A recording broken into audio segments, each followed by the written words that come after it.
Good afternoon of you.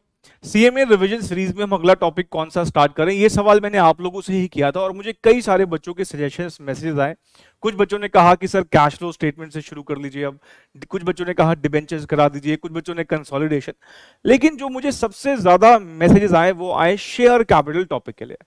अब problem पता है क्या है कि जो शेयर कैपिटल फैमिली है ना, वो बहुत बड़ी है। मतलब अगर हम अपने इंस्टीट्यूट का स्टडी मैट देखें और शेयर कैपिटल का टॉपिक देखें तो उसमें ना कई सारे चैप्टर्स हैं, जैसे कि इशू ऑफ शेयर्स है, बोनस इशू है, अंडरराइटिंग है, बायबैक है, रिडेम्पशन ऑफ प्रेफरेंस शेयर्स है, ईसॉप है, फिर स्वेट इक्विटी शेयर्स और राइट इशू का भी कॉन्सेप्ट है। मतलब देखा जाए तो ये सब चैप्टर्स हैं जो हमारे इंस्टीट्यूट ने अकाउंटिंग ऑफ शेयर कैपिटल नाम के चैप्टर में डाल रखे हैं। अब जब हम रेगुलर बैच करते हैं तो ये सारे टॉपिक कवर करने के लिए 22 से 25 क्लासेस लग जाती है। मतलब ये सब टॉपिक जो है लगभग 25 क्लासेस के हैं। अब इन टॉपिक्स में फिलहाल अगर हम बात करें कि सबसे ज्यादा इंस्टीट्यूट क्या पूछ रहा है, अभी तक जितने भी अटेम्प्ट्स गए हैं उसको अगर मैं ऑब्जर्व करूं तो सबसे ज्यादा एमसीक्यूज इस चैप्टर से आए हैं, इशू ऑफ शेयर्स। और मुझे जो लग रहा है कि जो बच्चे मुझे आप कह रहे थे कि सर शेयर कैपिटल करा दो, मैं ये एज्यूम कर रहा हूं कि आप इसी वाले टॉपिक की बात कर रहे होंगे, क्योंकि अभी तक यही ऐसा टॉपिक है जिसमें से कभी 8 एमसीक्यू, 9 एमसीक्यू, 5 एमसीक्यू, 7 एमसीक्यू, एक ही अटेम्प्ट शायद गया होगा जिसमें 3 एमसीक्यूज आए थे। अदरवाइज एक महंगा चैप्टर है, इसमें से ज्यादातर अच्छे एमसीक्यूज ही आ रहे हैं। तो मैं ये बात एज्यूम कर रहा हूं कि आप जब मुझे कह रहे थे कि सर शेयर कैपिटल टॉपिक कराइए, तो आप शायद इसी इशू ऑफ शेयर्स की बात कर रहे होंगे। हालांकि इस पूरी फैमिली में अगर हम एक और जिसको सेकंड अगर नंबर अब देना चाहें कि दूसरे नंबर पर इंपॉर्टेंस किसकी है, तो वो बायबैक टॉपिक की है। मतलब बायबैक एक ऐसा टॉपिक है, इससे भी लगभग 3 4 5 एमसीक्यू आ जाते हैं। बाकी टॉपिक्स ना अभी ना कह सकते हो कि इंस्टीट्यूट की नजर पे चढ़े नहीं है। ऐसा नहीं कि बाकी टॉपिक इंपॉर्टेंट नहीं है, अंडरराइटिंग बहुत इंपॉर्टेंट टॉपिक हुआ करता था, रिडेम्पशन ऑफ प्रेफरेंस शेयर्स भी एक अच्छा खासा टॉपिक है, लेकिन अभी तक इंस्टीट्यूट ने बाकी टॉपिक्स पे बहुत ज्यादा इंपॉर्टेंस डाली नहीं है। रिडेम्पशन ऑफ प्रेफरेंस शेयर से बीच में इंस्टीट्यूट ने एक अटेम्प्ट में अच्छे क्वेश्चन पूछे, बट वैसे इससे कम ही पूछे। पर मैं फिर से बोलूंगा, मैं अगर आज की डेट पर किसी टॉपिक को इंपॉर्टेंट या अनइंपॉर्टेंट बोल रहा हूं तो मैं अभी तक जितने अटेम्प्ट्स हुए हैं उसको एनालाइज करते हुए बोल रहा हूं। फ्यूचर में क्या होगा ये ना आप जानते हैं ना मैं जानता हूं। आईसीएसआई बहुत बार पैटर्न्स ब्रेक कर चुका है। जो पास्ट में लग रहा है कि ये बड़ा इंपॉर्टेंट टॉपिक है, फ्यूचर में इंस्टीट्यूट उसे बिल्कुल अनइंपॉर्टेंट बना देता है। कहने वाले अभी कह रहे हैं कि अंडरराइटिंग ज्यादा इंपॉर्टेंट नहीं है, लेकिन हो सकता है अगले अटेम्प्ट में आप इसमें से 5 6 7 एमसीक्यूज देख लें। तो मैं अभी जो बात कर रहा हूं वो अभी तक जितने अटेम्प्ट्स हुए हैं उसके बेसिस पे बात कर रहा हूं। और क्योंकि हमारी रिवीजन सीरीज का जो एक मेन ऑब्जेक्टिव है वो ये कि पहले सारे इंपॉर्टेंट टॉपिक्स कवर कर लेने चाहिए अपने को, तो मैं ये एज्यूम कर रहा हूं कि इस शेयर कैपिटल फैमिली में सबसे इंपॉर्टेंट टॉपिक जो है वो कौन से वाला है, इशू ऑफ शेयर्स। तो हम इशू ऑफ शेयर्स की ही बात कर रहे हैं, ठीक है जी। तो फिर देर किस बात की, चलिए स्टार्ट करते हैं इशू ऑफ शेयर्स। देखिए इशू ऑफ शेयर्स ना एक ऐसा टॉपिक है, अगर आप कॉमर्स बैकग्राउंड से हैं तो आपने +2 में या ग्रेजुएशन के दौरान देखा होगा। और अगर हमने कोई टॉपिक पहले से पढ़ा हुआ होता है और वो टॉपिक हमें वापस से पढ़ना पड़े तो जनरली एक नेचुरल इंस्टिंक्ट रहता है कि हम उस टॉपिक को थोड़ा सा हल्के में लेने की गलती कर देते हैं। और वो गलती हमें करनी नहीं चाहिए। हमें इस बात को समझना चाहिए कि जब हमने इसको +2 में या ग्रेजुएशन में पढ़ा होगा तो वहां पर डिस्क्रिप्टिव पैटर्न था और यहां पर एमसीक्यू पैटर्न है। डिस्क्रिप्टिव पैटर्न में जो तैयारी की अप्रोच होती है वो एमसीक्यू पैटर्न से बिल्कुल डिफरेंट होती है। क्योंकि जब हम डिस्क्रिप्टिव पैटर्न में तैयारी कर रहे होते हैं तो वहां पर इस चैप्टर में आपसे जर्नल एंट्रीज मांगी गई होंगी, किसी किसी क्वेश्चन में बैलेंस शीट भी हो सकता है मांगी गई हो। लेकिन यहां पर हमें ऐसा नहीं है कि जर्नल एंट्री और बैलेंस शीट की नॉलेज नहीं चाहिए, जर्नल एंट्रीज की नॉलेज चाहिए, बैलेंस शीट की भी नॉलेज चाहिए। बैलेंस शीट में शेयर कैपिटल कहां कहां रिफ्लेक्ट होती है उसके बारे में पता होना जरूरी है। जर्नल एंट्रीज में क्या क्या डेबिट क्रेडिट होता है ये भी हमें पता होना जरूरी है, क्योंकि इसके बेसिस पर ही एमसीक्यू बनेंगे। लेकिन वो कभी ना आपसे जर्नल एंट्री ये नहीं कह सकता कि पास करके दिखा दो या बैलेंस शीट बना के दिखा दो। एमसीक्यू पैटर्न में एग्जामिनर की मजबूरी है, लेकिन वो ये जरूर पूछ सकता है कि बताओ ये वाली आइटम बैलेंस शीट में कहां रिफ्लेक्ट होती है। जर्नल एंट्री पास करते वक्त ये वाला खाता जो है डेबिट होगा या कितने से होगा, क्रेडिट होगा तो कितने से होगा, ये बातें वो पूछ सकता है। तो हमें जर्नल एंट्रीज की नॉलेज लेना जरूरी है, पर जर्नल एंट्री या बैलेंस शीट हमें यहां पर पास करनी नहीं है। तो अप्रोच में तो फर्क है। इवन मैं जब डिस्क्रिप्टिव पैटर्न के बच्चों को पढ़ाता हूं या एमसीक्यू के पैटर्न के बच्चों को पढ़ाता हूं तो मेरे पढ़ाने के तरीके में ही काफी बदलाव आ जाता है, क्योंकि हमें फिर उसी हिसाब से देखना है। और दूसरी एक बात बड़ी इंपॉर्टेंट ये भी है कि भाई आपने जब 12th में या ग्रेजुएशन के दौरान इस टॉपिक को पढ़ा होगा तो जिस भी टीचर ने आपको पढ़ाया होगा, हर एक टीचर का स्टाइल डिफरेंट है, हर एक टीचर में एक डिस्टिंक्टिव क्वालिटी है। तो उन्होंने जब इस टॉपिक को पढ़ाया होगा, हो सकता है जो उनका नजरिया था इस टॉपिक को देखने का वो मेरे नजरिए से अलग हो। तो मैं जब इस टॉपिक को आपको पढ़ाऊंगा तो शायद आपको एक नया पर्सपेक्टिव, एक नया नजरिया देखने को मिले और आपको ये दिखे कि अच्छा इसको इस तरीके से भी देखा जा सकता था। तो एक नया नया पहलू, एक नया एस्पेक्ट आपके सामने आएगा। और वैसे भी सोचो ना, मैंने बताया सबसे इंपॉर्टेंट टॉपिक है शेयर कैपिटल फैमिली में 5, 7, 8 इवन 9 एमसीक्यूज भी आ चुके हैं। तो ऐसे टॉपिक को तो रिवाइज अच्छे से करना बनता ही है, नहीं?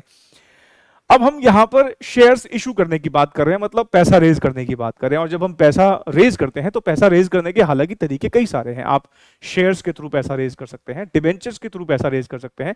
डिबेंचर्स के थ्रू पैसा कैसे रेज होता है इसके लिए हमारा सेपरेट चैप्टर है, issue of debentures, issue and redemption of debentures. वो टॉपिक बता दूं कि वो भी पूरा का पूरा यूट्यूब पर डला हुआ है। आप प्लेलिस्ट वाले सेक्शन में जाएंगे, अगर आपको डिबेंचर्स पूरा रेगुलर बैच वाला करना है तो 9 क्लासेस डली हुई हैं, आप उसे तसल्ली से वहां पर देख सकते हैं। तो मैं कह रहा था पैसा रेज हम शेयर्स के थ्रू भी कर सकते हैं, डिवेंचर्स के थ्रू भी कर सकते हैं, बॉन्ड्स के थ्रू भी कर सकते हैं, हम चाहे तो बैंक से लोन लेके भी पैसा रेज कर सकते हैं।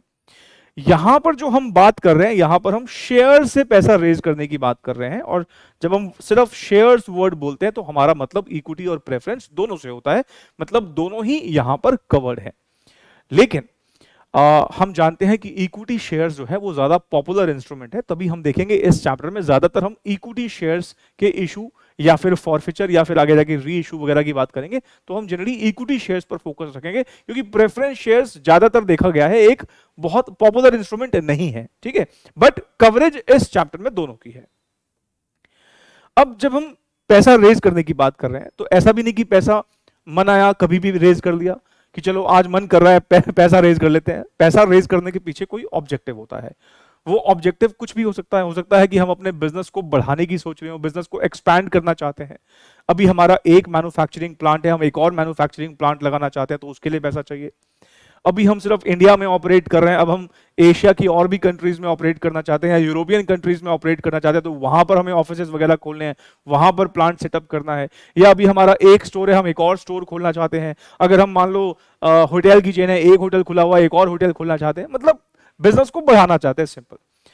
और एक ऑब्जेक्टिव ये भी हो सकता है कि हम जो है अपनी उधारी कम करना चाहते हैं, हमारे बिजनेस में डेट बहुत ज्यादा है। जैसे अदानी ग्रुप का आप देखोगे डेट बहुत ज्यादा है। अगर हमें लगता है कि हमें अपना डेट कम करना है तो हम कहते हैं चलो ठीक है शेयर से पैसा रेज करते हैं। शेयर्स बेसिकली मालिक ही होंगे, मालिकों से पैसा रेज करके उधारी चुका देंगे, क्योंकि डेट मतलब हाई डेट मतलब फाइनेंशियल रिस्क बहुत ज्यादा है। हमने लेवरेजेस, जब एफए में लेवरेजेस बढ़ते हैं तो वहां पर देखते हैं 2 तरीके के रिस्क होते हैं, बिजनेस रिस्क और फाइनेंशियल रिस्क।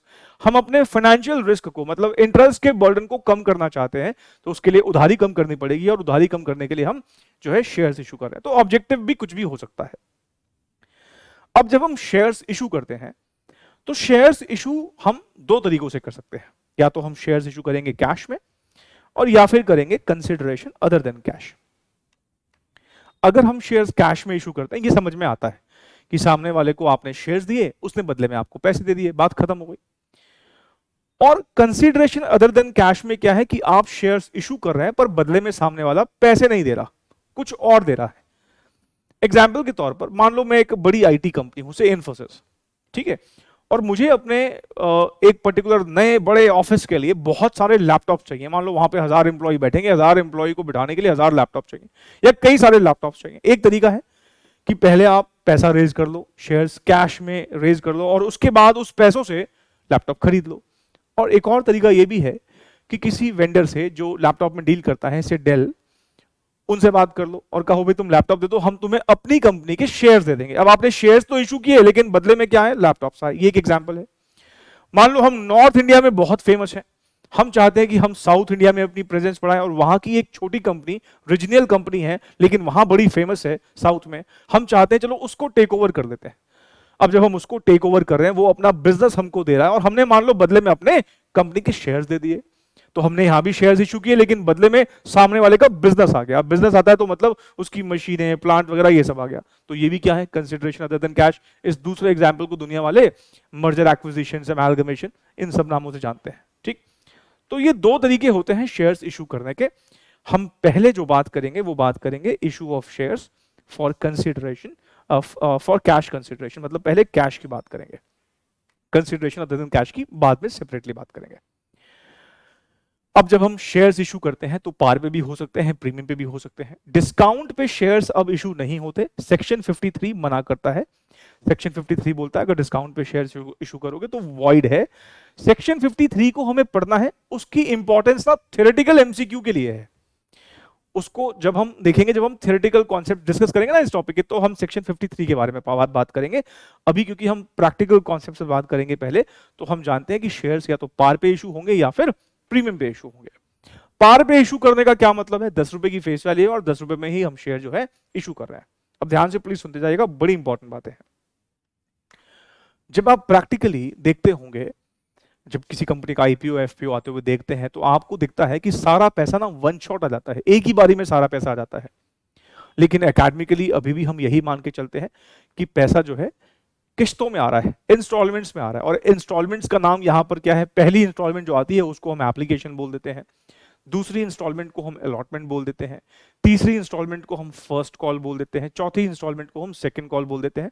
हमें ज्यादा से ज्यादा देगा तो 4 किस्तें ही देगा, 4 इंस्टॉलमेंट्स देगा। अगर मान लो हम 3 इंस्टॉलमेंट में काम खत्म कर देना चाहते हैं, सारे पैसे 3 इंस्टॉलमेंट में मंगवा लेंगे, तो पहली इंस्टॉलमेंट को एप्लीकेशन, दूसरी इंस्टॉलमेंट को अलॉटमेंट और तीसरी इंस्टॉलमेंट को फिर बोलेंगे फर्स्ट एंड फाइनल कॉल। अगर मान लो चौथी इंस्टॉलमेंट आखिरी इंस्टॉलमेंट है तो सेकंड एंड फाइनल कॉल बोल देंगे। मतलब जो भी आखिरी इंस्टॉलमेंट होगी उसके आगे फाइनल कॉल वर्ड लगा के खत्म कर देंगे। प्रैक्टिकली जब हम देखते हैं ना, तो जानते हो वो ना, आप एक ऐसी कंपनी की बात कर रहे होते हो जो एक बहुत बड़ी कंपनी है, वो अनलिस्टेड थी, आईपीओ लेके ला रही है, वो लिस्टेड होना चाह रही है अब, ठीक है, वहां स्केल बहुत बड़ा है और वो ना एक बड़ा छोटा सा स्पेस है। आप अगर देखो तो आपके घर में, आपके रिलेटिव्स में, आपके ताऊ चाचा मामा, हो सकता है कोई बिजनेस कर रहा हो, कंपनी क्रिएट करके बिजनेस कर रहा हो, तो वो भी तो एक स्पेस है ना, वो एक अनलिस्टेड स्पेस है, छोटी कंपनी है। वहां पे हो सकता है कि अभी भी किस्तों में पैसे आते हो, पॉसिबिलिटी है ना। तो ऐसा नहीं कि हम यहां पर कुछ ऐसी चीज पढ़ रहे हैं जो रिलेवेंस रखती नहीं, ऐसा हो सकता है छोटे अनलिस्टेड स्पेस में, ऐसा हो सकता है। बट फिलहाल हम एकेडमिकली जब बात करेंगे तो हम जनरली बात करेंगे कि पैसा जो है वो इंस्टॉलमेंट्स में आ रहा होगा, और इंस्टॉलमेंट्स के नाम मैंने आपको बता दिए। अब एक एग्जाम्पल के तौर पर मान लो, क्योंकि मैं एग्जाम्पल ले रहा हूं तो मैं एक छोटा एग्जाम्पल लूंगा, मैं करोड़ों में बात नहीं करूंगा, लाखों में ही बात करूंगा। मान लीजिए एक कंपनी है जो 10 लाख रुपए रेज करना चाहती है, उसके लिए 1 लाख शेयर्स इशू करना चाहती है, 1 लाख शेयर्स। और अभी हम चाहते हैं कि जो हमारी पहली किस्त है वो 3 रुपए के हिसाब से, मतलब हमें 3 लाख रुपए मिल जाए। अब मान लो ये कंपनी को मैं आईपीओ लेके आ रहा हूं, अब मुझे नहीं पता कि मेरे शेयर्स कौन कौन खरीदना चाहता है। भाई भारत की जनता इतनी बड़ी है, 130 करोड़ से ज्यादा की जनता है, शायद 140 करोड़ के आसपास है। अब इतने बड़े आबादी में मुझे क्या पता कि मेरे शेयर में कौन इंटरेस्टेड है? तो मैं फिर क्या करता हूं, मैं ऐड लेके आता हूं, मैं इकोनॉमिक टाइम्स, बिजनेस स्टैंडर्ड, यहां पर अपनी ऐड छपाता हूं कि हमारा आईपीओ आ रहा है। मैं न्यूज चैनल्स में एनडीटीवी प्रॉफिट, जी बिजनेस, सीएनबीसी आवाज, या फिर बिजनेस मैगजीन्स में outlook money, Fortune, Forbes magazine में, या फिर जितनी भी फाइनेंशियल मैगजीन्स है वहां पर मैं अपना ऐड लेके आता हूं कि भाई हम जो है शेयर इशू लेके आ रहे हैं, हमारा आईपीओ आ रहा है। और हमने सबको बता दिया भाई देखो ये कंपनी जो है ऐसे ऐसे शेयर इशू लेके आ रही है। अब क्योंकि मुझे फिलहाल नहीं पता कि वो कौन लोग हैं जो मेरे शेयर्स में इंटरेस्टेड है, तो मैंने पहले पब्लिक को ही बोला कि भाई तुम मुझे ऑफर दो कि हम तुम्हारी कंपनी का शेयर खरीदना चाहते हैं। जब मेरा इशू खुला और जब वो इशू बंद हुआ तो मैंने देखा कि हमारे पास 1.5 लाख शेयर्स की एप्लीकेशन आ गई। मेरे को शेयर कितने इशू करने हैं? 1 लाख शेयर्स। एप्लीकेशन कितने की आ गई? 1.5 लाख शेयर्स की। कितने रुपए के हिसाब से आएगा? 3 रुपए के हिसाब से। मतलब मेरे पास 4.5 लाख रुपए आ गए। 1.5 लाख इंटू 3, और मैंने एक एंट्री पास कर दी, bank account debit to share application account. मैंने क्या एंट्री पास कर दी? Bank account debit to share application account. ध्यान रखें, मुझे 1.5 लाख शेयर इशू करने ही नहीं, मेरे पास शेयर इशू करने के लिए कितने हैं? 1 लाख। मुझे 1 लाख शेयर इशू करना है। इसका मतलब मुझे कुछ लोगों को तो नाराज करना पड़ेगा ना, क्योंकि सबको तो मैं शेयर दे नहीं पाऊंगा, मुझे देने ही सिर्फ 1 लाख शेयर है। तभी आप देखते होंगे कोई बड़ी हाई फाई कंपनी का जब आईपीओ आता है तो मल्टीपल टाइम्स ओवर सब्सक्राइब होता है, 36 गुना, 70 गुना एमसीक्यू जो जो इशू है वो ओवर सब्सक्राइब हो जाता है। यहां पे फिलहाल मैंने कहा 1.5 गुना, 1 लाख शेयर थे, 1.5 लाख की एप्लीकेशन आ गई। जानते हो ये जो पहली स्टेज है जहां पर आपके पास 1.5 लाख शेयर्स की एप्लीकेशन आई है ना, ये ना आपको लोगों ने ऑफर दिया है कि हम ना आपका शेयर खरीदना चाहते हैं। This is offer to buy shares. हमको ऑफर मिला है और हम जानते हैं कि हम जो ऑफर एक्सेप्ट कर सकते हैं वो मात्र 1 लाख शेयर्स का कर सकते हैं। तो हमने कहा ठीक है भाई, तुम हमारे शेयर्स खरीदना चाहते हो, लेकिन कुछ लोगों को तो हमको नाराज करना होगा। तो हमने फिर क्या किया, हमने इसमें से जिनको शेयर्स दिए वो कितने होंगे, 1 लाख ही होंगे। 1 लाख शेयर्स जो है हमने एक्सेप्ट कर लिए। हमने कहा भाई ठीक है, हम 1 लाख शेयर्स को दे देंगे, 1 लाख इंटू 3, हमें तो 3 लाख ही चाहिए थे, 4.5 लाख हमें चाहिए ही नहीं। ज्यादा लोगों ने हमें अप्लाई कर दिया। भाई मान लो ये अगर 50 लाख होते तो क्या सबका थोड़ी एक्सेप्ट कर लेंगे, हमें चाहिए ही नहीं इतना पैसा। जानते हो आपने 1.5 लाख शेयर्स के लोगों से पैसा रिसीव किया, लेकिन आपको शेयर सिर्फ 1 लाख के ही देने हैं।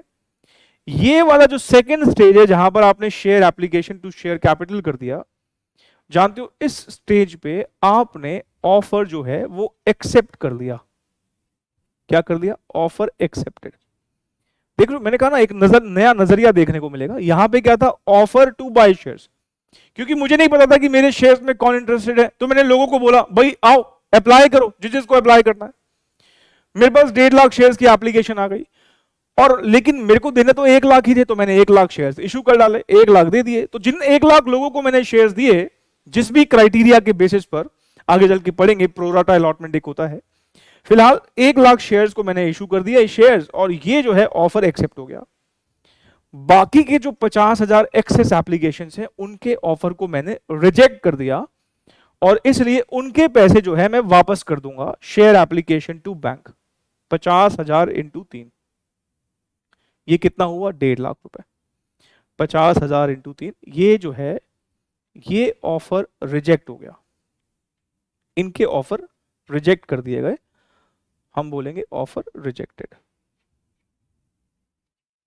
पहले आपके पास ऑफर आया, फिर आपने कुछ का एक्सेप्ट किया, कुछ का रिजेक्ट किया। मान लो आप सीएस क्वालिफाई कर जाते हो, और हमारे इंस्टीट्यूट का मान लो कैंपस प्लेसमेंट होता है। कैंपस प्लेसमेंट में आपको 4 कंपनियों ने ऑफर दे दिया कि आओ हमारे यहां जॉब कर लो। भाई आप तो एक अकेले इंसान हो ना, तो आप तो किसी एक ही का ऑफर एक्सेप्ट कर पाओगे। तो जिसका ऑफर एक्सेप्ट करोगे वो तो ठीक है, बाकी 3 को तो रिजेक्ट करना पड़ेगा ना। ठीक है, ऐसे यहां पर भी है। हमारा शेयर खरीदने में लोग 1.5 लाख इंटरेस्टेड हैं, लेकिन हम तो 1 लाख ही दे सकते हैं। तो जिनका ऑफर हम एक्सेप्ट कर लेंगे वो तो हमने शेयर कैपिटल में ट्रांसफर कर दिया। उनका एप्लीकेशन का पैसा हमने कहां ट्रांसफर कर दिया, शेयर कैपिटल में। और जिनका ऑफर रिजेक्ट कर दिया उनके पैसे हमने वापस कर दिए share application to bank.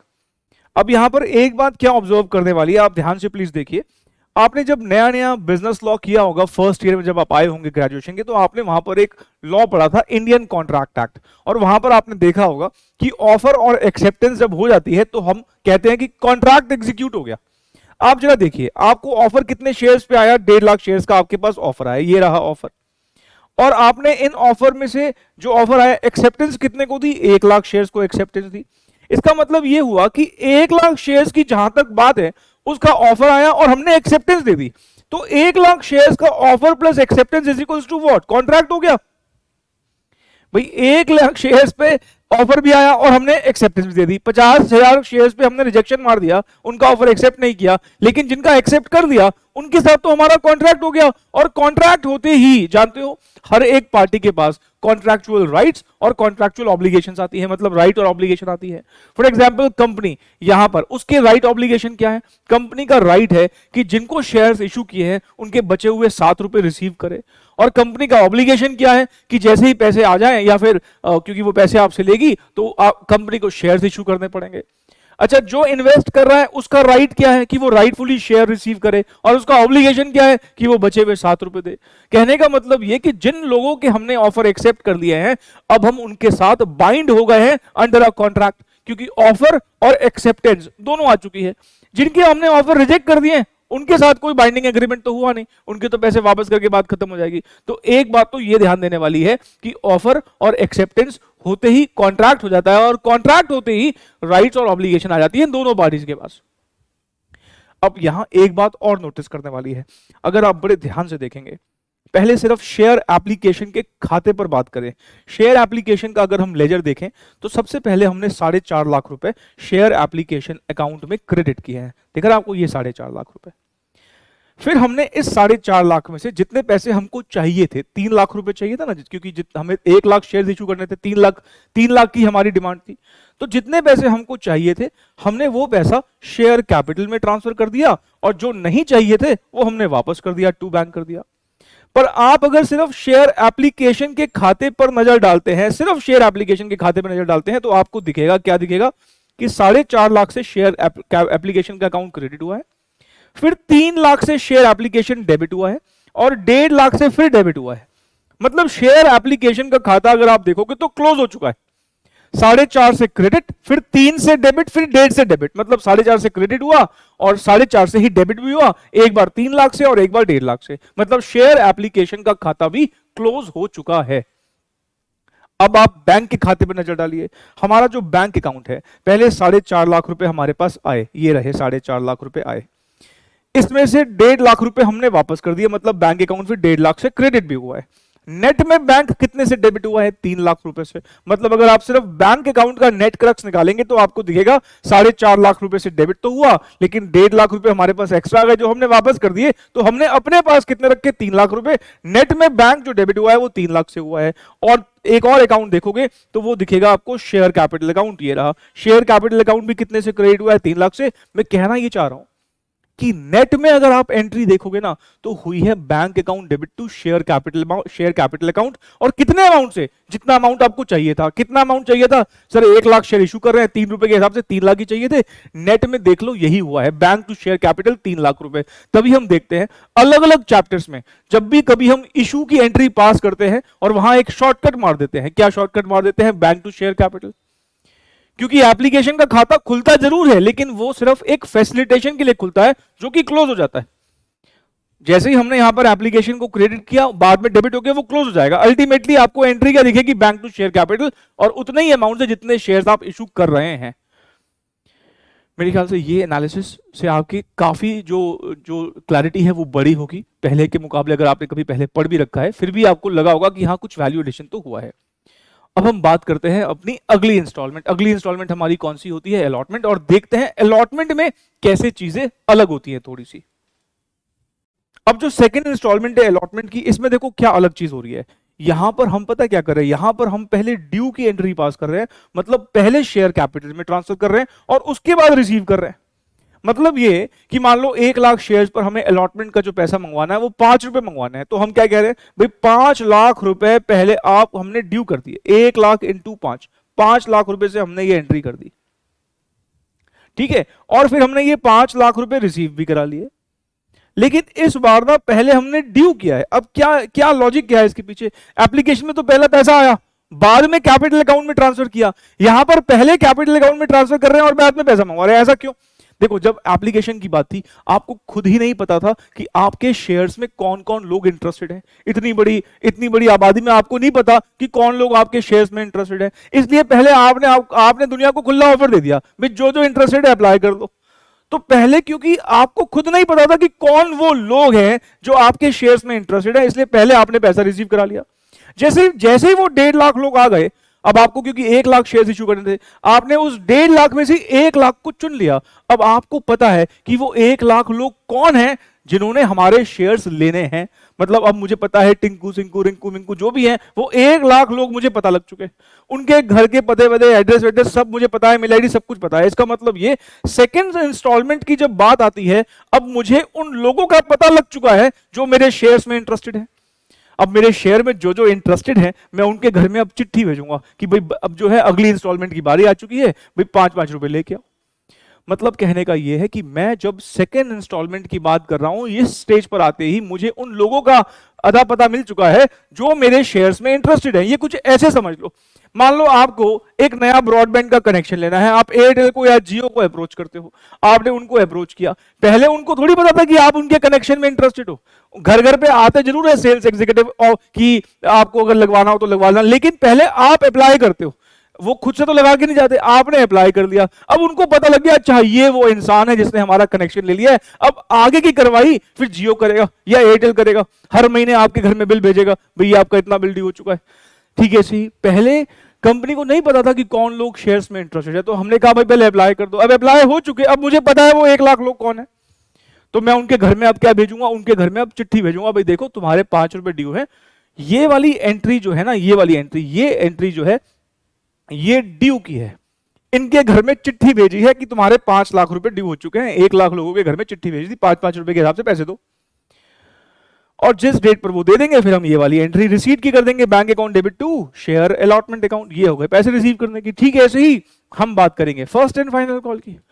First and final call मतलब अगर मान लो 3 पहले आ गए, 5 और आ गए, अब जो बचे हुए 2 रुपए हैं उसमें फिर हम क्या करेंगे, फिर से हम देखो, फिर से हम क्या कर रहे हैं, पहले ड्यू कर रहे हैं, share first and final call to share capital बाद में रिसीव कर रहे हैं। तो पहले इस बात को लॉजिकली समझो कि एप्लीकेशन के टाइम पर उल्टा होता है, सबसे पहले बैंक अकाउंट डेबिट होता है, पहले पैसा रिसीव होता है, बाद में कैपिटल में ट्रांसफर होता है, क्योंकि वहां पर हमें भी नहीं पता होता। लेकिन जब सेकंड और थर्ड से जाती है तब हमें पता है वो लोग कौन है, तो हम पहले ड्यू करके कैपिटल अकाउंट में ट्रांसफर कर देते हैं और बाद में उनसे रिसीव करवा लेते हैं, और रिसीव करवाने के बाद हमने क्या किया, शेयर कैपिटल अकाउंट में transfer, share bank account debit to allotment कर दिया, या bank account debit to share final call कर दिया। अब यहां पर भी एक बात नोटिस करने वाली है, ध्यान से प्लीज, पेन छोड़िए, सामने देखिए। अब देखो, शेयर अलॉटमेंट का खाता, शेयर अलॉटमेंट का खाता क्लोज्ड, शेयर फाइनल कॉल का खाता, शेयर फाइनल कॉल का खाता क्लोज्ड।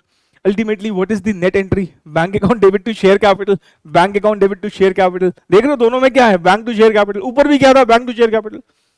तभी हम आराम से किसी और चैप्टर की बात अगर करते हैं तो वहां पर सीधे बैंक टू शेयर कैपिटल कर देते हैं। क्यों? क्योंकि अगर एप्लीकेशन का, अलॉटमेंट का, फर्स्ट कॉल का कोई भी खाता अगर खुलता भी है तो वो क्लोज हो जाता है, डेबिट क्रेडिट होकर खत्म, नहीं खुला रहता हो। इसलिए नेट का अगर देखोगे, net crux bank account debit to share capital account. यहां तक बात समझ में आती है। अब अगली एक इंपॉर्टेंट बात सुनिए। चलिए, अभी अभी आपने देखा कि ये जो सेकंड स्टेज है, जहां पर आपने ऑफर एक्सेप्ट किया, यहां पर आपने ऑफर एक्सेप्ट किया, यहां पर आपने उन लोगों को आइडेंटिफाई कर लिया जिन लोगों को आपको शेयर्स इशू करना है। ठीक है, जानते हो ये बात बहुत कम लोगों को पता है कि एक्चुअली में अलॉटमेंट की एंट्री यही वाली है। लोग पता है क्या सोचते हैं, लोग सोचते हैं कि अलॉटमेंट की एंट्री ये वाली है। ना ना ना ना, ये अलॉटमेंट की एंट्री नहीं है। अलॉटमेंट तो आपने यही कर दिया, जैसे ही आपने कहा share application to share capital मतलब ऑफर एक्सेप्टेड, आपने उनको वही शेयर्स कह दिया, हम तुम्हें शेयर अलॉट कर रहे हैं, यही बोल दिया ना कि शेयर्स अलॉट कर रहे हैं। एक्चुअली में अलॉटमेंट की एंट्री यहां मानी जाती है, यहां अलॉटमेंट हो चुका, ये अलॉटमेंट की एंट्री है, ध्यान रखें प्लीज। अभी इस पे बताऊंगा किस तरीके से एमसीक्यू आता है, और हमारे सैंपल पेपर का एमसीक्यू है, एग्जाम में बिल्कुल एग्जैक्ट आने की पूरी पूरी प्रोबेबिलिटी है। ये अलॉटमेंट की एंट्री, और तभी क्या लिखा है, बीइंग शेयर्स अलॉटेड। मैं आपको एक और अंदर की बात बताऊं, देखो वैसे तो आप जानते हो 99% चांसेस है कि सारा पैसा एक साथ आ जाएगा, लेकिन अगर इंस्टॉलमेंट्स में आता भी है तो ये वाली जो एंट्री है ना, जहां पर हमने share application to share capital किया है, क्योंकि यहां पर हमें पता लग चुका कि ये वो लोग हैं जिनको हम शेयर्स दे रहे हैं। जानते हो जो ये हम पहली एंट्री करते हैं ड्यू वाली, ये वाली एंट्री जो ड्यू करते हैं ना, ये हम उसी तारीख पे कर देते हैं जिस तारीख पे हमने share application to share capital किया। मतलब कहने का क्या है सर, मतलब ये वाली जो एंट्री है जहां हम कह रहे हैं ये अलॉटमेंट की एंट्री है, इसी डेट पर अलॉटमेंट के पैसे ड्यू करने की भी एंट्री हो जाती है कि वो 1 लाख लोग पता लग गए तो उनको बोलो भाई अलॉटमेंट का पैसा भी देंगे, हालांकि उस डेट पर पैसा आता नहीं है। हम पैसा मंगवाने के लिए उनको वक्त देते हैं कि भाई आज हमने चिट्ठियां भेज दी और कहा, जैसे मान लो आज 1 सितंबर है तो हमने बोला कि 20 सितंबर तक भाई तुम अपना पैसा वापस कर देना, मतलब हमने कुछ ऐसा बोल दिया। तो मैं कहना क्या चाह रहा हूं यहां पर, जैसे आपके घर में मान लो बिजली का बिल आता है, तो बिजली का बिल आते ही क्या उस बिजली के बिल में लिखा होता है कि बिजली का बिल देखते ही निकल पड़ना पे करने के लिए? नहीं लिखा होता ऐसा, उसमें एक डेट लिखी होती है। अगर वो डेट मान लो 25 अक्टूबर को बिल आपके यहाँ पे जनरेट होकर आया है, तो उसमें लिखा होगा कि 10 नवंबर तक, 15 नवंबर तक ये बिल पे कर देना, ऐसा कुछ लिखा होगा। ठीक है, ऐसे यहां पर भी है, हमने यहां अलॉटमेंट कर दिया, this is entry for allotment, ये एंट्री अलॉटमेंट की है। इसी डेट पर हम ये वाली एंट्री भी कर देते हैं। कौन सी वाली एंट्री कर देते हैं? Share allotment to share capital, कि भाई तुमसे इतना पैसा ड्यू है, और फिर उनको एक तारीख बता देते हैं कि इस तारीख तक पैसे दे देना, और ये वाले पैसे जो हैं फिर उस तारीख तक आ जाते हैं। पर प्लीज ये ध्यान रखेंगे कि हमने शेयर अलॉट कर दिए, ये किस डेट पर माना जाता है? जिस डेट पर हम share application to share capital वाली एंट्री पास करते हैं उस डेट पर माना जाता है। अब ये कुछ एक बार नोट देख लीजिए, हमने ये नोट अभी भी लिखा, unless shares are allotted by the company the receipt of application money is simply an offer. मैंने आपको क्या बताया, 1.5 लाख शेयर्स पर हमें एप्लीकेशन मनी आया, हमने अलॉट कितने किए? 1 लाख, तो 50,000 शेयर्स जो एक्स्ट्रा है वो सिर्फ ऑफर ही बन के रह गए। क्योंकि उनपे एक्सेप्टेंस नहीं दिया इसलिए कॉन्ट्रैक्ट नहीं आया, वो सिंपली ऑफर ही है और वो हम क्रेडिट नहीं कर सकते कहां पर, शेयर कैपिटल अकाउंट में। मतलब जो भी एग्जांपल ऊपर दिया 50,000 शेयर्स जो थे वो सिर्फ ऑफर ही थे और वो शेयर कैपिटल में ट्रांसफर नहीं हो पाए। और आपको ये बात कंपनी में आपने पढ़ी होगी कि अगर हमारा मिनिमम सब्सक्रिप्शन नहीं आता, मिनिमम सब्सक्रिप्शन कितना होता है 90%। हमारे इस एग्जांपल में मान लो 1 लाख शेयर्स थे, 80,000 शेयर्स की अगर एप्लीकेशन आती तो हम क्या बोलते, मिनिमम सब्सक्रिप्शन नहीं आया तो हमें पता है फिर सारा पैसा रिफंड करना पड़ता है। हालांकि ये जो मिनिमम सब्सक्रिप्शन को सिक्योर करने के लिए हम अंडरराइटिंग की मदद लेते हैं। अंडरराइटिंग बेसिकली हमारे इशू का एक तरह से समझ लो इंश्योरेंस है, और वो अंडरराइटिंग में हम बहुत डिटेल में समझते हैं कि किस तरीके से ये अंडरराइटिंग का प्रोसेस जो है वो कवर अप होता है। If the company fails to raise the minimum subscription, minimum subscription का आपको ब्रैकेट में मेंशन करना है तो कर लीजिए, ये कितना रहता है 90% रहता है, then application money has to be refunded. ठीक है जी, मैं इस पे बेसिस पे जो एक आध एमसीक्यू बनते हैं वो पहले देख लेते हैं, फिर अपने डिस्कशन को आगे बढ़ाएंगे। अब ये जो क्वेश्चन नंबर 1 है ये सैंपल पेपर का क्वेश्चन है। अब क्योंकि सैंपल पेपर का क्वेश्चन है अल्ट्रा इंपॉर्टेंट है, इंपॉर्टेंट मार्क कर लो, आएगा जब भी आएगा एज इट इज आएगा।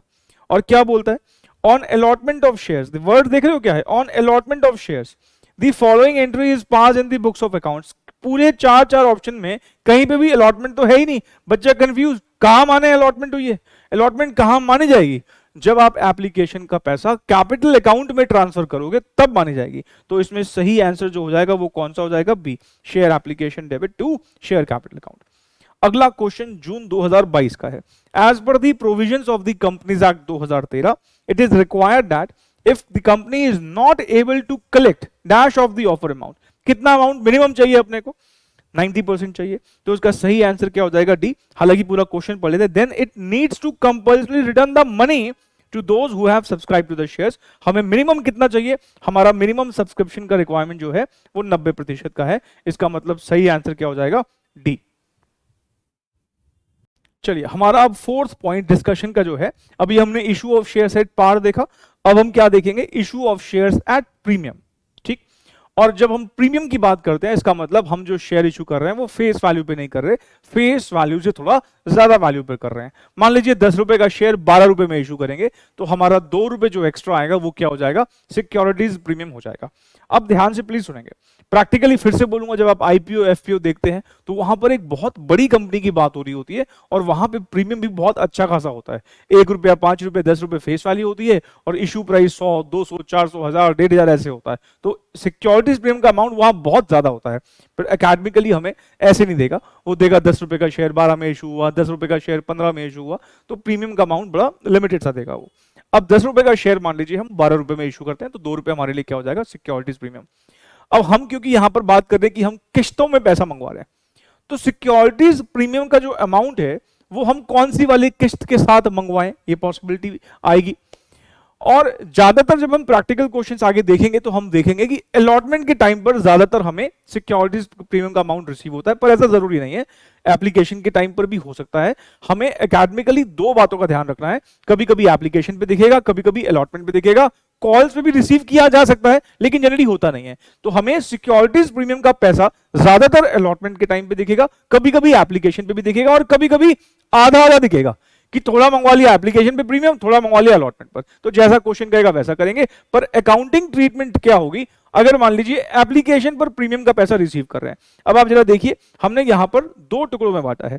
हमने सबसे पहले लिखा है कि अगर ये प्रीमियम का पैसा हमें रिसीव होता है अलॉन्ग विद एप्लीकेशन मनी, मान लीजिए हमारा जो शेयर है वो 10 रुपए का शेयर हम 12 में इशू कर रहे हैं और हमने ये सोचा हुआ है कि एप्लीकेशन पर हम 3 रुपए तो फेस वैल्यू के मंगवाएंगे, 2 रुपए प्रीमियम के यही मंगवा रहे हैं, मतलब एप्लीकेशन पे ही प्रीमियम मंगवा रहे हैं, तो 5 रुपए आ जाएंगे।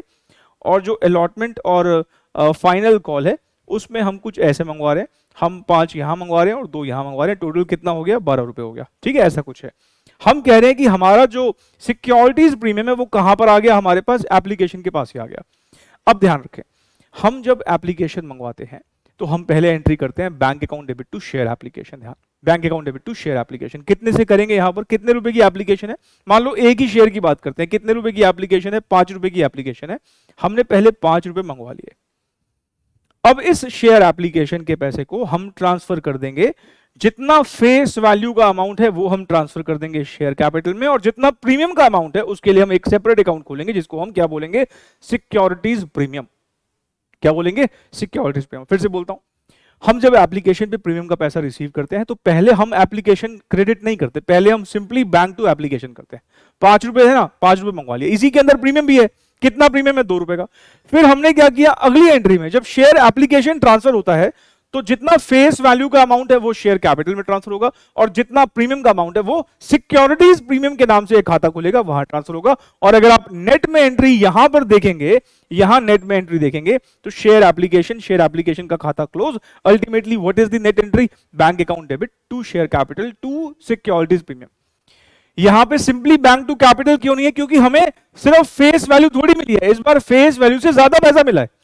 तो फेस वैल्यू से ज्यादा पैसा मिला है, जितना ज्यादा मिला है उसके लिए भी तो खाता होना चाहिए, और उस खाते का नाम क्या है, सिक्योरिटीज प्रीमियम अकाउंट।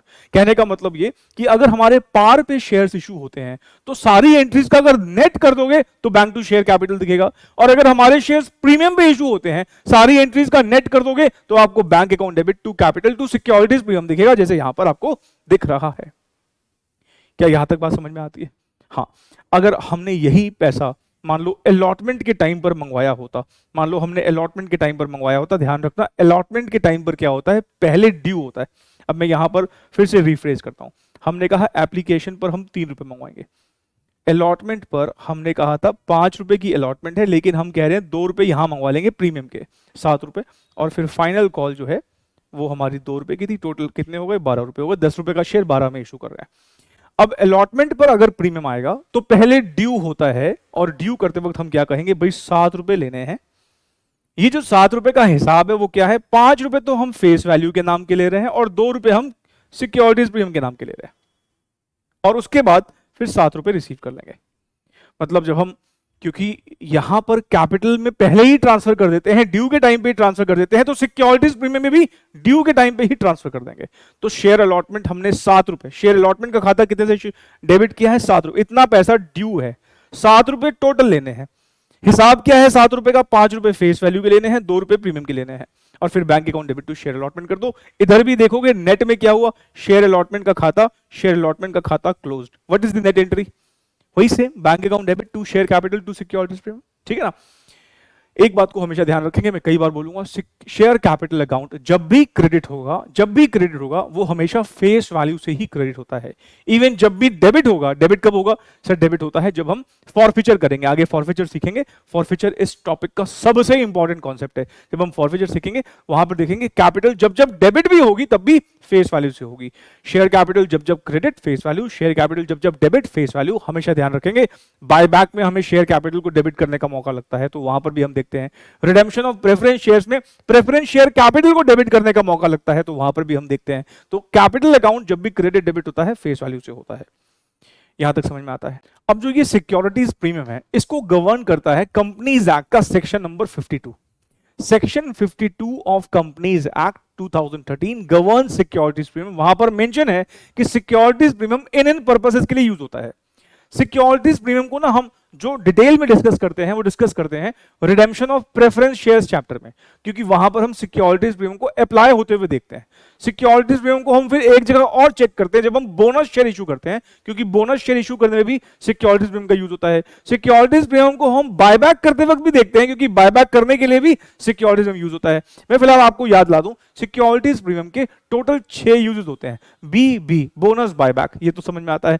4 खर्चे राइट ऑफ कर सकते हैं। 4 खर्चे कौन कौन से, जब एक कंपनी नई नई बनती है तो फॉर्मेशन एक्सपेंसेस होते हैं जिसको हम प्रीलिमिनरी एक्सपेंसेस बोलते हैं, वो राइट ऑफ करने के लिए सिक्योरिटीज यूज होता है। उसके अलावा जब हम एक कंपनी बना लेते हैं उसके बाद अगर मान लो हम कोई सिक्योरिटी इशू कर रहे हैं तो हो सकता है हम अंडरराइटिंग करवाएं, तो अंडरराइटिंग कमीशन पे होगी, उसको राइट ऑफ करने के लिए यूज होता है। अगर हमने डिबेंचर इशू कर रखे हैं तो वो डिस्काउंट पे इशू हो सकते हैं, तो discount on issue of debentures भी राइट ऑफ हो सकता है। ऐसे ही जब हम डिबेंचर्स के पैसे वापस करेंगे तो हो सकता है हम प्रीमियम ऑन रिडेम्पशन पे करें, तो प्रीमियम ऑन रिडेम्पशन को भी राइट ऑफ करने के लिए सिक्योरिटीज प्रीमियम यूज होता है। 6 यूजेस हैं, बोनस, बायबैक, बीबी, और 4 खर्चे। कौन कौन से 4 खर्चे? फॉर्मेशन एक्सपेंसेस या फिर जैसे हम प्रीलिमिनरी एक्सपेंसेस बोलते हैं, underwriting commission, discount on issue of debentures या फिर प्रीमियम ऑन रिडेम्पशन। तो ये 6 कामों के बारे में हम बात करेंगे, लेकिन redemption of preference shares chapter के रिवीजन के दौरान। तो हमने यहां पर एक बात लिखी है, ये बात आपको याद रखनी है कि जो ये सिक्योरिटीज प्रीमियम है इसको गवर्न कौन करता है? सेक्शन 52।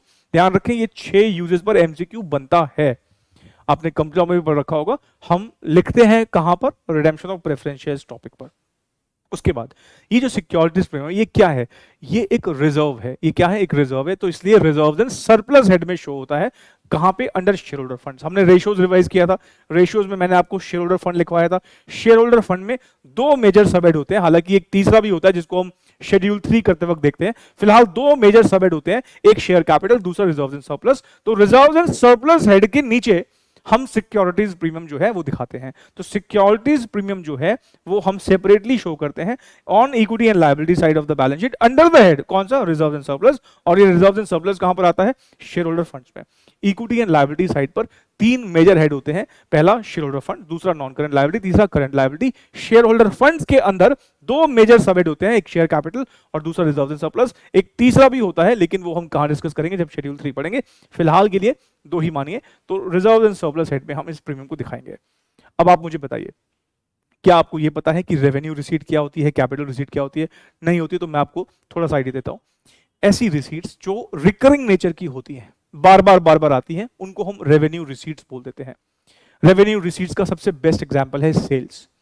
अगर हम कपड़ा बेचने का काम कर रहे हैं तो कपड़ा रेगुलरली बेचते ही रहेंगे तो पैसा आएगा, तो वो क्या है? एक रेवेन्यू रिसीट है। नहीं, अगर हम सिक्योरिटीज प्रीमियम की बात करें तो पैसा रेज करना हमारा बिजनेस थोड़ी है। रोज थोड़ी हम मार्केट पहुंच जाते हैं आईपीओ एफपीओ लेकर, नहीं। तो ऐसा तो है नहीं कि हम बार बार पैसा रेज करते हैं। तो सिक्योरिटीज प्रीमियम का मिलना एक वन ऑफ इवेंट है। और वन ऑफ इवेंट मतलब इसलिए इसको हम बोलते हैं this is nothing but a capital receipt. ये कौन सी रिसीट है? ये कैपिटल रिसीट है। कैपिटल मतलब जो रिकरिंग नेचर की ना हो। जो कैपिटल रिसीट्स होती हैं उनके यूजेस रेस्ट्रिक्टेड होते हैं। मैंने कहा ना, इसके यूजेस मेंशन है। कहां मेंशन है? सेक्शन 52 में 6 ही यूज है जिसके लिए आप सिक्योरिटीज प्रीमियम को यूज कर सकते हैं। तो ये बात है ना, थ्योरेटिकल एमसीक्यूज के पॉइंट ऑफ व्यू से रिलेवेंस रखती है कि सिक्योरिटीज प्रीमियम कहां पे शो होता है? शेयर होल्डर फंड्स में शो होता है under the head reserves and surplus. Securities premium revenue receipt है कि कैपिटल रिसीट है? It is a capital receipt. इसको गवर्न कौन करता है? सेक्शन 52। वो 6 कारण भी, जो 6 यूजेस भी आपको पता होने चाहिए, इस पर भी एमसीक्यू बन सकता है। Question number 3. Unless shares are allotted by the company, the receipt of application money is simply, क्या बताया था अभी मैंने आपको? अगर हमने शेयर्स अलॉट नहीं किए तो जो हमें एप्लीकेशन मनी मिला है उसको हम क्या मानते हैं? It is just simply an offer. वो क्या है? सिंपली एक ऑफर है।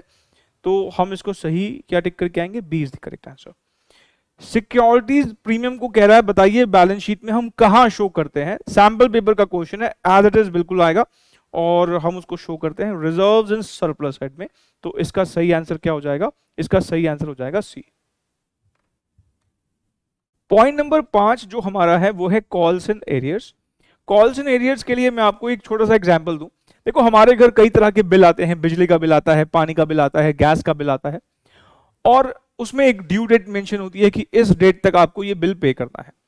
पर कई बार वो डेट निकल जाती है, हमें याद ही नहीं रहता कि अरे ये तो बिल पे करना रह गया। ठीक है, ऐसे ही हमारे घर में अलॉटमेंट की चिट्ठी आ रखी है, भाई तुम्हारा अलॉटमेंट का पैसा इस डेट तक दे देना, या फर्स्ट कॉल का पैसा इस डेट तक दे देना, या फाइनल कॉल का पैसा इस डेट तक दे देना, और वो डेट निकल गई है। कारण कुछ भी हो सकता है। कई बार कारण ये हो सकता है कि हम सिटी में ही नहीं है, हमें पता ही नहीं लगा कि चिट्ठी आ रखी है, ड्यू डेट आ चुकी है, बाद में पता लगा। तो जब तक हम पे नहीं करते, कंपनी तो उसको दिखाएगी ना कि ये अमाउंट एरियर में है, आउटस्टैंडिंग है, नहीं दिखाएगी उसको। तो वो कॉल्स इन एरियर की अकाउंटिंग कैसे होती है वो हमें समझनी है। तो मैं एक एग्जांपल की मदद से इसको समझाऊंगा ताकि आपको ये जर्नल एंट्री जो लिखी हुई है वो क्लियर हो जाए। तो आइए जरा एक एग्जांपल की मदद से समझने की कोशिश करते हैं। मान लीजिए कि हम ना शेयर अलॉटमेंट का पैसा ड्यू कर रहे हैं, अपने शेयर होल्डर से अलॉटमेंट का पैसा मंगवाना है और 10,000 शेयर्स पर 5 रुपए के हिसाब से पैसा मंगवाना है। तो एंट्री क्या कर दोगे? Sir, share allotment account debit to share capital account. ये एंट्री होती है ड्यू की। 10,000 शेयर्स पर मंगवाने हैं और हर एक शेयर पर 5 रुपए मान लो अलॉटमेंट के लेने हैं, तो 50,000 रुपए जो है हमारे अलॉटमेंट के हो जाते हैं ड्यू। ये जो एंट्री पास हुई है, ये किसकी एंट्री पास हुई है? ड्यू, ड्यू की। इसका मतलब ये सबके घर में चिट्ठियां भेज दी और टोटल चिट्ठियां 50,000 रुपए की है। अगर ये सारे पैसे हमको मिल जाते हैं तो हम एंट्री पास कर देंगे, bank account debit to share allotment account, 50,000 50,000, बात खत्म हो जाएगी। पर बात खत्म तो करनी नहीं है ठीक है। तो हमने माना कि मान लीजिए जो 10,000 चिट्ठियां भेजी हैं, पैसे ना सिर्फ 9,000 शेयर्स पर ही आए हैं। मतलब हमने जब देखा कि कैश कितना रिसीव हुआ, तो कैश हमें सिर्फ 9,000 शेयर्स पर, मतलब 45,000 रुपए रिसीव हो गए। और बाकियों का हम इंतजार करते रहे, ड्यू डेट निकलने के बाद भी पैसे नहीं आए, तो हम फिर क्या करेंगे? जो पैसा नहीं आएगा उसको हम एक अलग खाते में ले जाएंगे और उस खाते का नाम रखेंगे कॉल्स एंड एरियर्स अकाउंट। और 1,000 शेयर्स जो हैं उन पर 5 रुपए के हिसाब से 5,000 रुपए हमने कॉल इन एरियर के खाते में डाल दिए। और फिर यहां पर हम कर क्या देंगे? To share allotment account 50,000। आप अगर ध्यान से इन दो एंट्रीज को ऑब्जर्व करें, मैं आपको बताऊंगा, आपने हो सकता है स्कूल में कुछ और कर रखा हो, आपको क्या करना है कैसे करना है मैं अभी बताऊंगा, पहले फिलहाल इसको समझने की कोशिश कीजिएगा प्लीज। शेयर अलॉटमेंट का खाता देखोगे तो एक बार डेबिट एक बार क्रेडिट, शेयर अलॉटमेंट का खाता वैसे क्लोज हो चुका है। Ultimately what is the entry? Bank account debit, calls and arrears debit to share capital account. और अगर आप ध्यान से देखें, जो 50,000 रुपए शेयर अलॉटमेंट के थे वो आपने दो खातों में ट्रांसफर कर दिए। जितने पैसे आ गए वो आप बैंक अकाउंट में ले गए, और जो पैसे नहीं आए उसके लिए आपने एक सेपरेट खाता खोल दिया जिसका नाम क्या रखा? Calls and arrears account. फिलहाल मुझे ना फोकस जो करना है वो सिर्फ कॉल इन एरियर वाली एंट्री पर करना है। फिलहाल ये ड्यू वाली एंट्री को 2 मिनट के लिए भूल जाइए आप। मैं आपको सिर्फ इसी एंट्री पर अगर फोकस करवाऊं, सिर्फ इसी एंट्री पर फोकस करवाऊं, इसमें बेसिकली 2 एंट्रियां छुपी हुई हैं। मैं उन 2 एंट्रीज को अगर स्प्लिट करता हूं तो जानते हो आपको क्या दिखेगा सामने? देखिएगा प्लीज ध्यान से। हम कह सकते हैं कि बेसिकली जो 2 एंट्रीज इसमें छुपी हैं, एक एंट्री तो है बैंक अकाउंट डेबिट। कितना बैंक डेबिट है? 45,000 टू शेयर अलॉटमेंट। एक एंट्री तो ये वाली है, जो पैसा आ गया वो हमने बैंक अकाउंट में ट्रांसफर कर दिया और शेयर अलॉटमेंट का खाता क्लोज हो गया 45,000 से। और जो पैसा नहीं आया वो हमने एक अलग खाते में डाला, उसका नाम रखा calls and arrears debit to share allotment account. आप मुझे बताइए, क्या हमने यही 2 एंट्रीज तो पास नहीं करी हैं?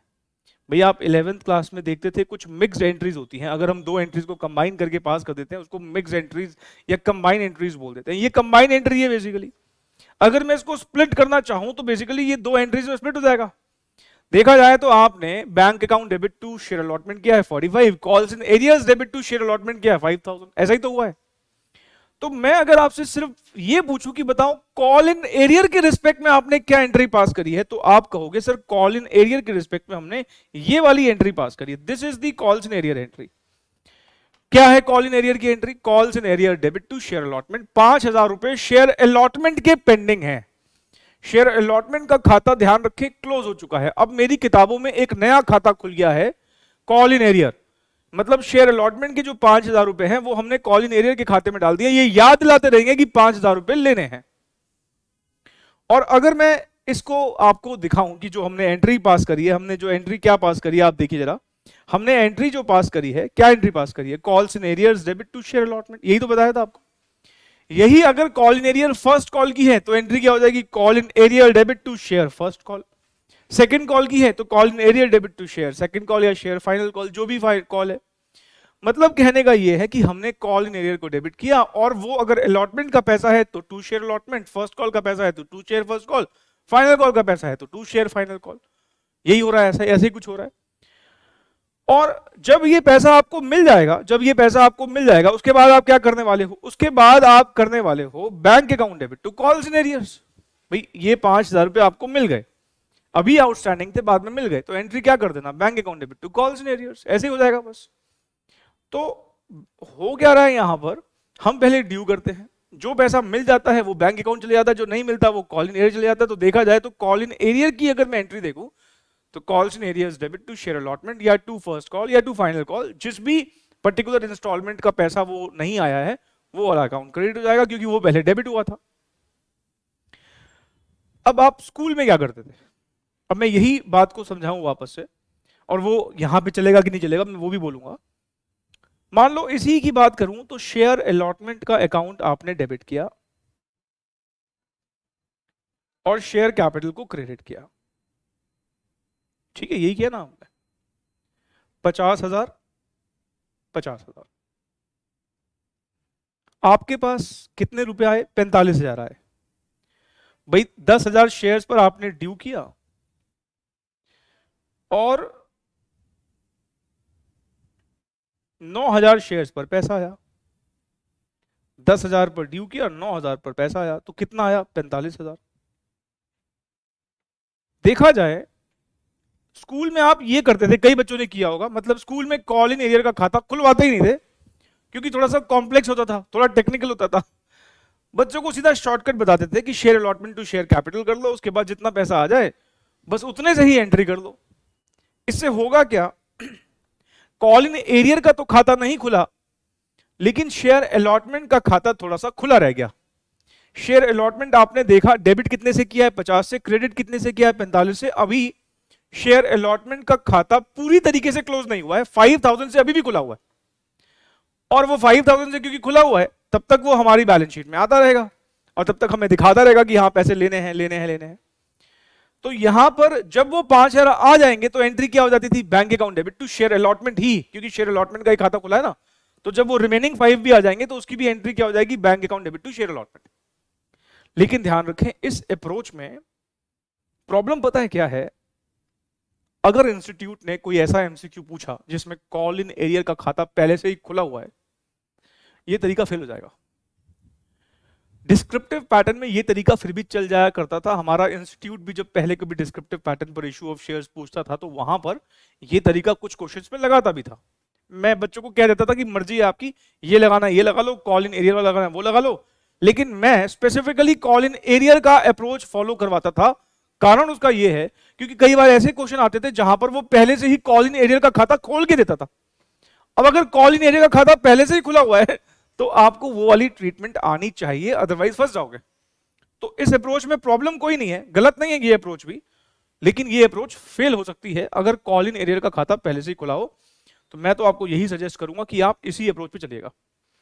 पहले जैसे मैंने कहा ड्यू हुआ, जितना ड्यू है उसमें से जितना आ जाएगा बैंक डेबिट हो जाएगा, जितना नहीं आएगा कॉल इन एरियर डेबिट हो जाएगा, और अगर वो अलॉटमेंट का खाता है तो वो क्लोज हो जाएगा, पूरा क्लोज हो जाएगा। अब अलॉटमेंट का खाता रहा ही नहीं, जो अनपेड अमाउंट है that is transfer to call in arrear account, वो कॉल इन एरियर के खाते में जा चुका है, ठीक है। अब आप जरा सोचिए, कॉल इन एरियर यहां पर डेबिट हुआ है, दिख रहा है आपको डेबिट होता हुआ, हाँ सर 2 जगह दिख रहा है, आपने इसको स्प्रेड भी करके दिखा दिया, ये रहा कॉल इन एरियर का खाता डेबिट हुआ है, यहां भी दिख रहा है हमको। Debit balances are shown on the asset side of the balance sheet.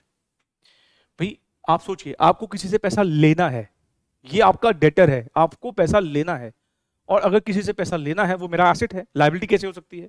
तो इसलिए ये कहां शो होना चाहिए, एसेट साइड पे शो होना चाहिए, लेकिन शो होता नहीं। इसको प्रेजेंटेशन का अलग तरीका है, मैं अभी बैलेंस शीट के कुछ एक्सट्रैक्ट्स लेके शेयर कैपिटल का प्रेजेंटेशन आपको सिखाऊंगा कि कैसे कैसे फैक्ट्स प्रेजेंट होते हैं बैलेंस शीट में, कैसे प्रेजेंट होता है उसके बारे में भी बात करेंगे। बट फिलहाल ये बात आपको पता होनी चाहिए कि ये आपके लिए डेटर है, आपको पैसे लेने हैं, ठीक है। अगर मुझे पैसे लेने हैं और कोई मुझे पैसे नहीं दे रहा है, बहुत टाइम तक नहीं दे रहा है, तो क्या मैं उस पर पेनल्टी लगा सकता हूं।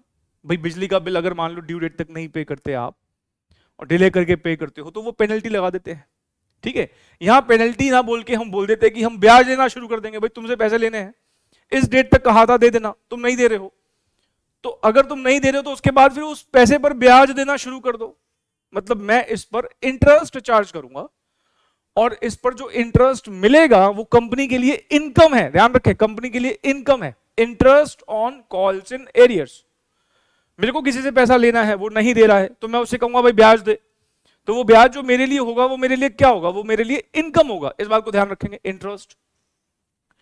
अब ये इंटरेस्ट कितना चार्ज करें, ये बात आपको पता हो, डायरेक्टर्स के पास पावर होती है, अगर वो चाहें तो इस इंटरेस्ट को वेव कर सकते हैं, वेव कर सकते हैं, नहीं चाहें तो नहीं भी कर सकते। अब अगर हम वेव नहीं करना चाहते तो हम ब्याज लेंगे। अब वो रेट ऑफ इंटरेस्ट कितना हो, उसके लिए हमारा आर्टिकल्स ऑफ एसोसिएशन बोलता है। आपको पता ना, कंपनी के दो मेजर इंपॉर्टेंट डॉक्यूमेंट्स होते हैं, एक मेमोरेंडम ऑफ एसोसिएशन और एक articles of association. Articles of association basically internal matters पर होता है, बायलॉज उसमें दे रखे होते हैं कई सारे, तो उसमें रेट लिखा हुआ होगा। और अगर आर्टिकल्स ऑफ एसोसिएशन साइलेंट है, मतलब उसमें रेट ऑफ इंटरेस्ट नहीं दे रखा, तो उस केस में फिर हम शेड्यूल 1 फॉलो करते हैं कंपनीज एक्ट का। जैसे आपको पता हो कि जो शेड्यूल 3 है कंपनीज एक्ट का, उसमें बैलेंस शीट और प्रॉफिट एंड लॉस अकाउंट का फॉर्मेट दे रखा है, वो हमारे सिलेबस में चैप्टर है, भी पढ़ना भी है अपने को। ऐसे ही शेड्यूल 1 है जहां पर मेमोरेंडम और आर्टिकल्स ऑफ एसोसिएशन का फॉर्मेट दे रखा है। और आर्टिकल्स ऑफ एसोसिएशन की बात जो है वो फॉर्म एफ से स्टार्ट है, और वहां फॉर्म एफ में ही जो मैक्सिमम रेट कंपनी चार्ज कर सकती है कॉल्स एंड एरियर्स पर, वो दे रखा है। और वो कितना दे रखा है? 10%। ठीक है, तो कॉल्स इन एरियर्स का जो इंटरेस्ट रेट मैक्सिमम चार्ज हो सकता है वो 10% हो सकता है।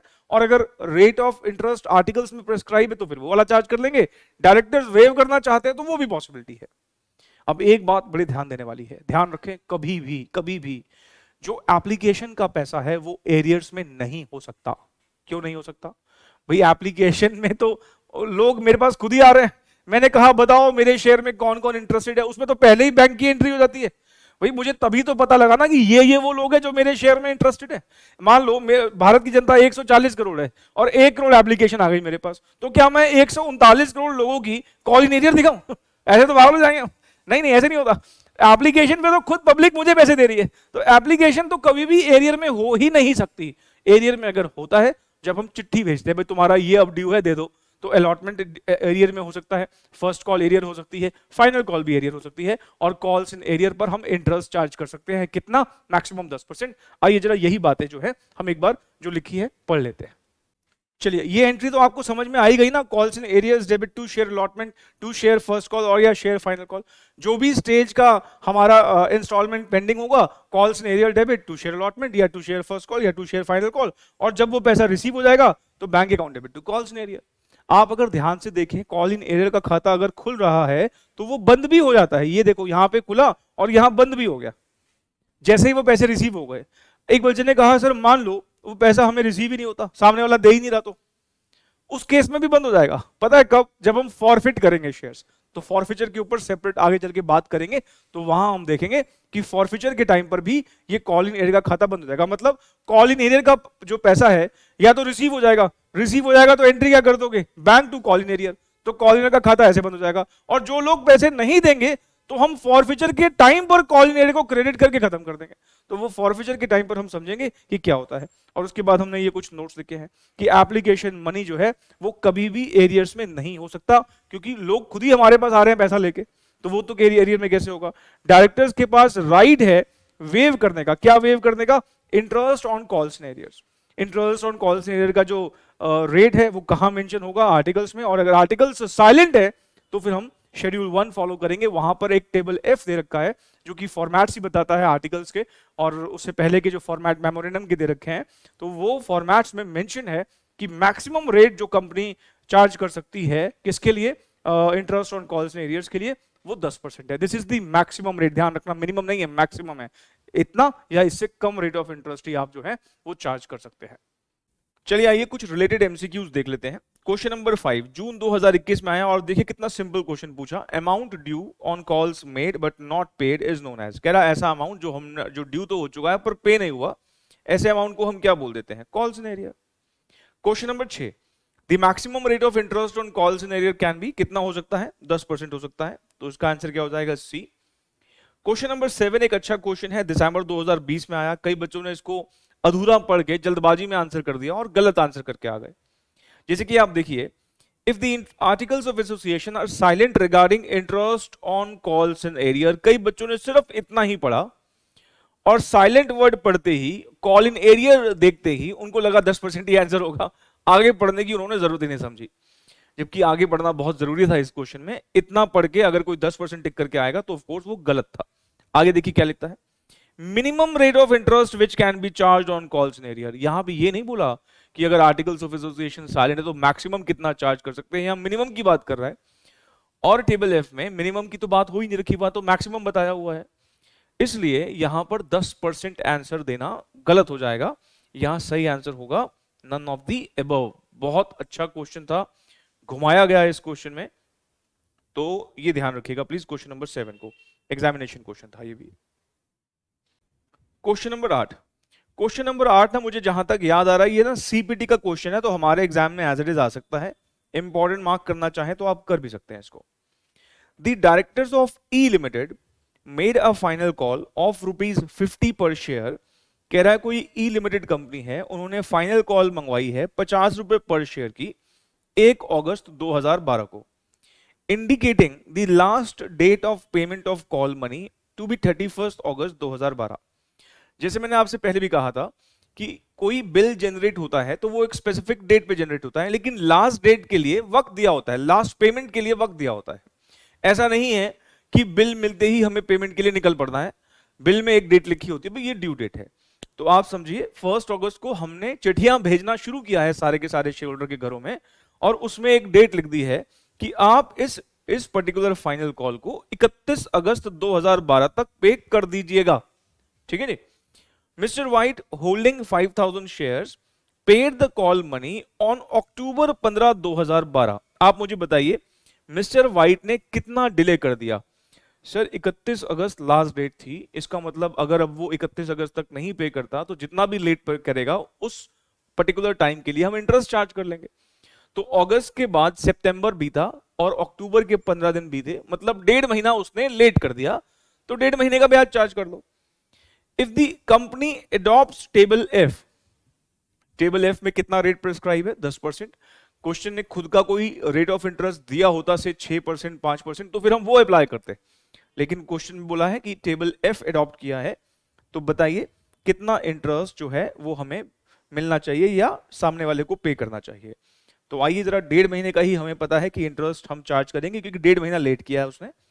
तो आप पहले तो एक लाइन लिख लीजिए, as per table F comma interest on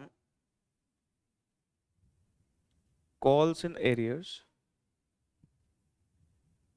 is paid at the rate of 10% per annum। और इंटरेस्ट कितना हो जाएगा?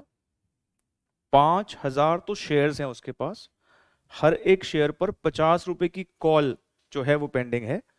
इसका मतलब ये जो है ना, ये जो अमाउंट है, ये अमाउंट आ गया कॉल्स इन एरियर का, है ना, इतनी कॉल्स इन एरियर है। इस पर हम 10% का रेट ऑफ इंटरेस्ट चार्ज करेंगे, ये हो गया रेट ऑफ इंटरेस्ट, और इस पर हम देखेंगे कितना डिले हुआ है। 1.5 महीने का डिले हुआ है तो हम 1.5 महीने का ब्याज चार्ज करेंगे क्योंकि 10% पर एनम है। ठीक है, 10% पर एनम होता है। ये क्या है? ये डिले है, इतना डिले किया है, 1.5 महीने का डिले किया है, तो 2.5 लाख रुपए पर आप 10% निकालकर मुझे बताइए 1.5 महीने का कितना होगा, ये कैलकुलेट करके बताओ कितना आ रहा है? 3125, 3125 ए इज द आंसर। जैसे मैंने आपको बताया था कि क्वेश्चन 8 एक इंपॉर्टेंट क्वेश्चन है और 9 जो है ना बिल्कुल 8 जैसा ही है, तो इसको भी इंपॉर्टेंट मार्क कर लो और इसको होमवर्क में लिख लो, इसको घर से ट्राई करना आप, और इसका जो करेक्ट आंसर आएगा जब आप घर पे ट्राई करेंगे तो वो बी आएगा। ठीक है, इसको घर से आप ट्राई कीजिएगा। चलिए क्वेश्चन नंबर 10 की तरफ बढ़ते हैं। क्वेश्चन 10 भी ना एक सीपीटी का क्वेश्चन है और तो इसको भी आप इंपॉर्टेंट मार्क कर सकते हैं। ठीक है, आइए जरा पढ़ते हैं क्या लिखा है। The subscribed share capital of Shri Limited is ₹90 lakh of ₹100 each। कह रहा जो हमारी कंपनी का शेयर कैपिटल है वो 90 लाख रुपए का है और हमारा एक शेयर 100 रुपए का है। अच्छा, इतने ही इंफॉर्मेशन की मदद से अगर मैं आपसे ये पूछूं कि बताओ इस कंपनी के नंबर ऑफ शेयर्स कितने हैं, तो आप बता सकते हो। हाँ सर, 90 लाख रुपए की कैपिटल है, ध्यान रखना रुपयों में दे रखी है, 90 लाख रुपए, एक शेयर 100 रुपए का है, तो हम कह सकते हैं इस कंपनी के 90,000 शेयर्स हैं। ठीक है जी। अच्छा, आगे बोलता है there were no calls in arrears till the final call was made. कह रहा जब तक हमने फाइनल कॉल नहीं मंगवाई थी तब तक जितने पैसे हमने मंगवाए थे सब के सब आ चुके थे, मतलब तब तक कुछ भी एरियर में नहीं था। आगे की लाइन में क्या बोलता है? कह रहा फाइनल कॉल लेकिन जब हमने मंगवाई होगी तो वो पे हुई, वाज पेड ऑन 85,000 शेयर्स। हमने अभी अभी देखा कि हमारे टोटल शेयर कितने हैं? 90,000 शेयर है। फाइनल कॉल भी हमने 90,000 पे ही मंगवाई होगी ऑफ कोर्स, लेकिन पे कितने पे हुई है? 85,000। मतलब 5,000 ऐसे शेयर हैं जिन्होंने हमें फाइनल कॉल का पैसा नहीं दिया।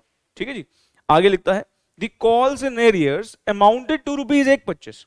अब आप जरा सोचिए, फाइनल कॉल से पहले कुछ एरियर में था नहीं, इसका मतलब ये सारा का सारा जो एरियर दे रखा है ये फाइनल कॉल का ही है।